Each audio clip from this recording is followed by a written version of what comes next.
మరి మీకు తెలుసు కేసీఆర్ సార్ వచ్చిన తర్వాత తెలంగాణలో మన ప్రభుత్వం వచ్చిన తర్వాత ఏ తీరుగా వడ్లు వండినాయి, ఏ తీరుగా సాగు విస్తీర్ణం పెరిగింది నాకంటే బాగా మీకే తెలుసు. ఎందుకంటే మోసటోనికి తెలుస్తుంది కష్టం, బస్తాలు మోస్తే తెలుస్తుంది కష్టం తప్ప డైలాగులతోని పంచి డైలాగులతోని ఏమి కాదు. మీరేమో కేసీఆర్ సార్ వచ్చినాక బస్తాలకు బస్తాలు పుట్లకు పుట్లు వడ్లు మీరు మోసిండ్రు.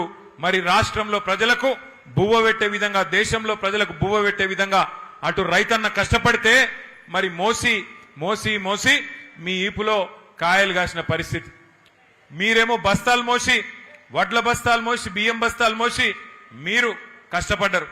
మరి ఇవాళ ముఖ్యమంత్రి గారు ఉన్నారు, ఆయన కూడా కష్టపడుతున్నాడు. ఏం సంచులు మోస్తున్నాడో నాకంటే బాగా మీకే ఎరక. ఏం సంచులు మోస్తున్నాడో, యాడికి మోస్తున్నాడో మీకే ఎరక. ఆయన పాపం మోసి మోసి కష్టపడుతున్నాడు. ఆయన కూడా బస్తాలు మోసి మోసి ఢిల్లీలో ఉన్న పెద్దల కోసం పైసల సంచులు మోసి మోసి అవస్థ పడుతున్నాడు, ఆగమైతున్నాడు. ఆయన ఆగమైతే అయ్యిండు, కానీ రాష్ట్రాన్ని ఆగం చేస్తున్నాడు. నిన్ననే మేమందరం గౌరవ శాసనసభ్యులందరం కూడా అందుబాటులో ఉన్న వాళ్ళందరం కన్నెపల్లి పంప్ హౌస్ కాడికి పోయినాం. కాళేశ్వరం ప్రాజెక్టు ఎక్కడనైతే ఇవాళ మేడిగడ్డ బ్యారేజ్ ఉన్నదో అవతల 10 కిలోమీటర్ల యువతలకి కన్నెపల్లి పంప్ హౌస్ ఉన్నది. ఆడపోయి చూసినాం. దేశమంతా రాష్ట్రమంతానేమో వర్షాలు లేవు. మొత్తం 33 జిల్లాలలో 26 జిల్లాలలో వర్షాభావ పరిస్థితులు ఉన్నాయి. వర్షం తక్కువ పడ్డది, రైతు మొగులు దిక్కు చూస్తున్నాడు. కానీ అక్కడ పోతే 1,00,000 క్యూసెక్కుల నీళ్లు కిందికి పోతున్నాయి. ఎందుకంటే KCR sir project, Kaleshwaram project ఎక్కడ కట్టిండంటే మొత్తం ఎక్కడన్నా సరే కరువు ఉన్నా, వర్షం లేకపోయినా గోదావరిలో ఏ పాయింట్లనైతే నీళ్లుంటాయో అగో గా పాయింట్ దేవులాడి లెంకులాడి అక్కడ ప్రాజెక్టు కట్టిండు. నిన్న అక్కడ పోయి చూస్తే 1,00,000 క్యూసెక్కుల నీళ్లు కిందికి సముద్రంలకు ఉత్తగానే పోతా ఉన్నాయి. అందుకే నిన్న పోయి అక్కడ విజ్ఞప్తి చేసినాం రాష్ట్ర ప్రభుత్వానికి, అయ్యా ముఖ్యమంత్రి గారు, నీకు మా మీద కోపం ఉంటే కేసులు పెట్టుకో, నీకు మా మీద కోపం ఉంటే ఏమన్నా చేసుకో, కానీ మా మీద కోపం రైతుల మీద తీయకు. ఇగో పంపు దగ్గర, కన్నెపల్లి పంపు దగ్గర 1,00,000 క్యూసెక్కులు కిందికి పోతున్నాయి. ఆడ నువ్వు చేయాల్సిందల్లా 2 పంపులు చాలు చేస్తే చాలు, మొత్తం రాష్ట్రం అంతా సుభిక్షంగా అవుతుంది కాళేశ్వరం ప్రాజెక్టు వల్ల, దయచేసి ఆ పని చెయ్యు అంటే చేస్తలేడు. ఎందుకంటే ఆయనకు తెలుసు, ముఖ్యమంత్రి గారికి ఆయనకు తెలుసు, నీళ్ళు ఇచ్చినావనుకో యూరియా ఇయ్యాలి, మరి యూరియా ఇస్తే పంట వండుతుంది, పంట వండితే మరి మళ్ళీ పంటలు కొనాలి, పంట కొంటే మద్దతు ధర ఇయ్యాలి, మద్దతు ధర ఇస్తే మళ్ళా బోనస్ ఇయ్యాలి. ఇక సప్పుడేక ఈ లొల్లెంత ఎందుకు, నీళ్లు లేకపోతే ఏ లొల్లి లేదన్నట్టు ఇవాళ నీళ్లు ఉండి కూడా పంటలను ఎండబెడుతున్నాడు, రైతులను ఇవాళ తొక్కుతున్నాడు ఈ రాష్ట్ర ముఖ్యమంత్రి రేవంత్ రెడ్డి. నేను మీ అందరినీ, మా హమాలి సోదరుల్ని కోరేది ఒకటే, మీకు కూడా ఆకలి అవుతుంది, నాకు కూడా ఆకలి అవుతుంది, ఎక్కువ పరీక్ష పెట్ట ఒకటే ఒక్కటి నేను మిమ్మల్ని కోరేది, రాష్ట్ర అధినేత, రాష్ట్రాన్ని నడిపే వ్యక్తి సద్బుద్ధి కలిగిన వాడైతే, మంచి బుద్ధి కలిగిన వాడైతే రాష్ట్రంలో పేదలు గాని పెద్దలు గాని అందరూ సంతోషంగా ఉంటారు. రాష్ట్రంలో హమాలీలు గాని లేదా మిల్లు యజమానులు గాని అందరూ సంతోషంగా ఉంటారు. 10 ఏళ్లు మనం అదే చూసినాం కేసీఆర్ గారి ప్రభుత్వంలో. రైతు బాగున్నాడు, అట్లాగే పారిశ్రామికవేత్తలు బాగున్నారు. కరెంటు బాగుంటే పారిశ్రామికవేత్తలు బాగుండే, కార్మికులు బాగుండే, అంతా సుభిక్షంగా ఉండే. కానీ కొంత ఏమరుపాటుతోని, కొంత మరి మన చిన్న చిన్న పొరపాట్ల వల్ల మనం అధికారం కోల్పోయినాం. బాధపడేదేం లేదు. ఇంతకుముందు సీనన్న చెప్పింది కరెక్ట్, అధికారం పోతే పోయింది, కానీ ప్రజల్లో మమకారం తగ్గలేదు. అధికారం పోతే పోయింది, కానీ ఇవాళ కొన్ని వాస్తవాలు మనకు కూడా తెలుస్తా ఉన్నాయి. కుండ వలిగితే వలిగింది కానీ కుక్క బుద్ధి తెలిసిందని, ఎవడు మనోడు ఎవడు పగోడు మనకు కూడా అర్థమైతా ఉన్నది.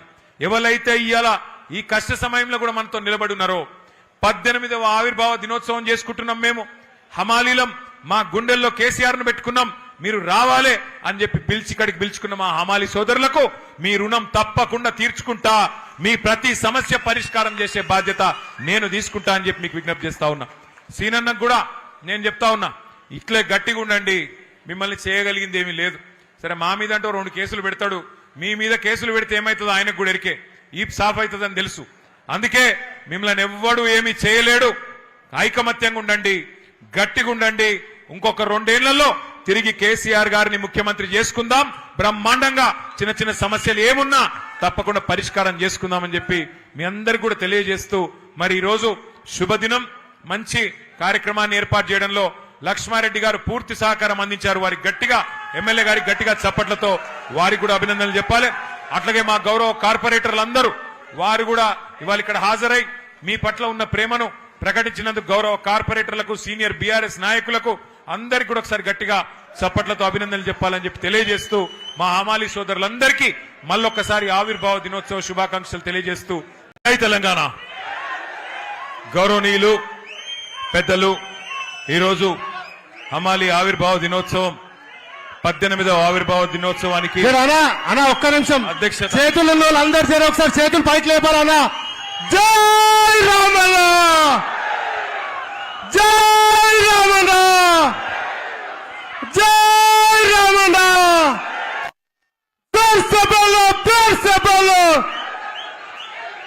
కేసీఆర్ కేసీఆర్, జై తెలంగాణ.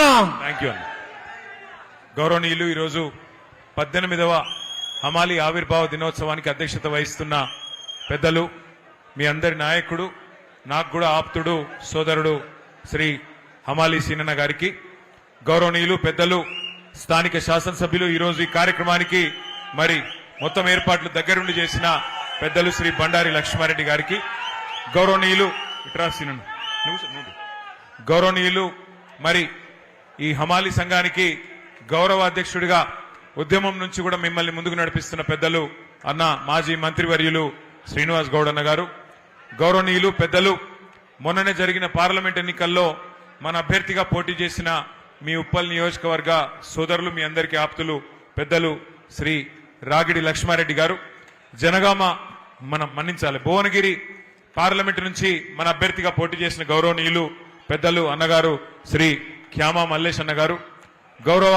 వేదిక పైన ఉన్న మా పెద్దలు బీఆర్టీయూ రాష్ట్ర అధ్యక్షులు శ్రీ రాంబాబు యాదవ్ గారు, గౌరవనీయులు శ్రీ సోమశేఖర్ రెడ్డి గారు, గౌరవనీయులు శ్రీ దేవేందర్ రెడ్డి గారు, గొల్లూరి అంజయ్య గారు, కొత్త రామారావు గారు, ఇంకా వేదిక ముందున్న మా గౌరవ కార్పొరేటర్లు మా ప్రభుదాస్ గారు, మా సాయిజన్ శేఖర్ గారు, మా బన్నాల గీతా ప్రవీణ్ గారు, ఇంకా నేను మా గంధం జ్యోత్స్నా నాగేశ్వరరావు గారు, ఇంకెవరి పేర్లు మర్చిపోయిన వాళ్ళందరూ ఏమనుకోకుండ్రి, మన్నించాలి. ప్రభాకర్ రెడ్డి గారికి ఇంకా పేర్లు ఎవరెవరైతే మర్చిపోయిన వాళ్ళందరికీ, వేదిక ముందున్న మా హమాలి సోదరులందరికీ 18వ ఆవిర్భావ శుభాకాంక్షలు హృదయపూర్వకంగా తెలియజేసుకుంటా ఉన్నాం.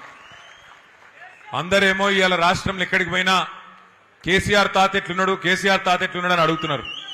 కానీ ఇక్కడికి వస్తే నాకు ఒక బుడ్డ కేసీఆర్ని కల్పించండి ఇప్పుడే సీనన్న.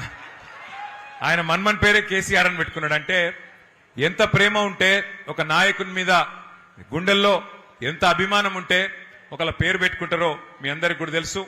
మీ సంఘ సమస్యలే కాదు, మరి సమాజంలో ఉన్న సమస్యలు కూడా అన్ని అర్థం చేసుకుని ఇవాళ ఒకవైపు బీఆర్టీయూలో బలంగా పనిచేస్తూ మరొక వైపు మీ సమస్యల పరిష్కారం కోసం కొట్లాడుతున్న హమాలి సీనన్నకు ఒకసారి గట్టిగా చప్పట్లతో అందరం కూడా అభినందనలు చెప్దాం.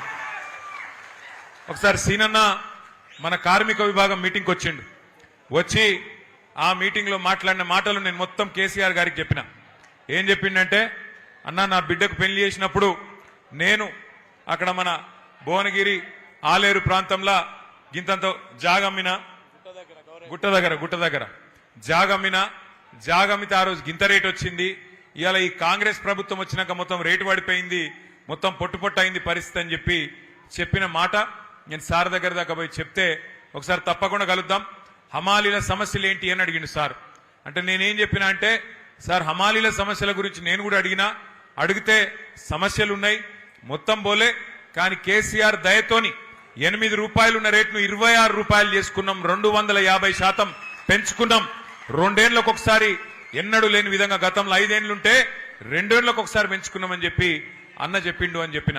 చాలా సంతోషం. ఇంకేమన్నా సమస్యలుంటే కూడా నువ్వు చెప్పు, తప్పకుండా ఆరోగ్య భద్రత కావచ్చు, ఇంకా ఏదైనా సమస్యలు కావచ్చు, ఏమున్నా మళ్ళీ తప్పకుండా గులాబీ జెండా ఎగురుతుంది ఈ రాష్ట్రంలో. తప్పకుండా హమాలీల సమస్యలు ఒక్కటి కూడా ఇడిచిపెట్టకుండా తీర్చే బాధ్యత మనది అనే మాట కూడా నువ్వు చెప్పు అని చెప్పి సార్ నాకు చెప్పిండు. మరి మీకు తెలుసు, కేసీఆర్ సార్ వచ్చిన తర్వాత, తెలంగాణలో మన ప్రభుత్వం వచ్చిన తర్వాత ఏ తీరుగా వడ్లు వండినాయి, ఏ తీరుగా సాగు విస్తీర్ణం పెరిగింది నాకంటే బాగా మీకే తెలుసు. ఎందుకంటే మోసటోనికి తెలుస్తుంది కష్టం, బస్తాలు మోస్తే తెలుస్తుంది కష్టం తప్ప డైలాగులతోని పంచ్ డైలాగులతోని ఏమి కాదు. మీరేమో కేసీఆర్ సార్ వచ్చినాక బస్తాలకు బస్తాలు, పుట్లకు పుట్లు వడ్లు మీరు మోసిండ్రు. మరి రాష్ట్రంలో ప్రజలకు బువ్వ పెట్టే విధంగా, దేశంలో ప్రజలకు బువ్వ పెట్టే విధంగా అటు రైతన్న కష్టపడితే మరి మోసి మోసి మోసి మీ ఈపులో కాయలు కాసిన పరిస్థితి. మీరేమో బస్తాలు మోసి, వడ్ల బస్తాలు మోసి, బియ్యం బస్తాలు మోసి మీరు కష్టపడ్డారు. మరి ఇవాళ ముఖ్యమంత్రి గారు ఉన్నారు, ఆయన కూడా కష్టపడుతున్నాడు. ఏం సంచులు మోస్తున్నాడో నాకంటే బాగా మీకే ఎరక. ఏం సంచులు మోస్తున్నాడో, యాడికి మోస్తున్నాడో మీకే ఎరక. ఆయన పాపం మోసి మోసి కష్టపడుతున్నాడు. ఆయన కూడా బస్తాలు మోసి మోసి ఢిల్లీలో ఉన్న పెద్దల కోసం పైసల సంచులు మోసి మోసి అవస్థ పడుతున్నాడు, ఆగమైతున్నాడు. ఆయన ఆగమైతే అయ్యిండు, కానీ రాష్ట్రాన్ని ఆగం చేస్తున్నాడు. నిన్ననే మేమందరం గౌరవ శాసనసభ్యులందరం కూడా అందుబాటులో ఉన్న వాళ్ళందరం కన్నెపల్లి పంప్ హౌస్ కాడికి పోయినాం. కాళేశ్వరం ప్రాజెక్టు ఎక్కడనైతే ఇవాళ మేడిగడ్డ బ్యారేజ్ ఉన్నదో అవతల 10 కిలోమీటర్ల ఇవతలకి కన్నెపల్లి పంప్ హౌస్ ఉన్నది. ఆడపోయి చూసినాం. దేశమంతా రాష్ట్రమంతానేమో వర్షాలు లేవు. మొత్తం 33 జిల్లాలలో 26 జిల్లాలలో వర్షాభావ పరిస్థితులు ఉన్నాయి. వర్షం తక్కువ పడ్డది, రైతు మొగులు దిక్కు చూస్తున్నాడు. కానీ అక్కడ పోతే 1,00,000 క్యూసెక్కుల నీళ్లు కిందికి పోతున్నాయి. ఎందుకంటే KCR sir project, Kaleshwaram project ఎక్కడ కట్టిండంటే మొత్తం ఎక్కడన్నా సరే కరువు ఉన్నా, వర్షం లేకపోయినా గోదావరిలో ఏ పాయింట్లనైతే నీళ్లుంటాయో అగో గా పాయింట్ దేవులాడి లెంకులాడి అక్కడ ప్రాజెక్టు కట్టిండు. నిన్న అక్కడ పోయి చూస్తే 1,00,000 క్యూసెక్కుల నీళ్లు కిందికి సముద్రంలకు ఉత్తగానే పోతా ఉన్నాయి.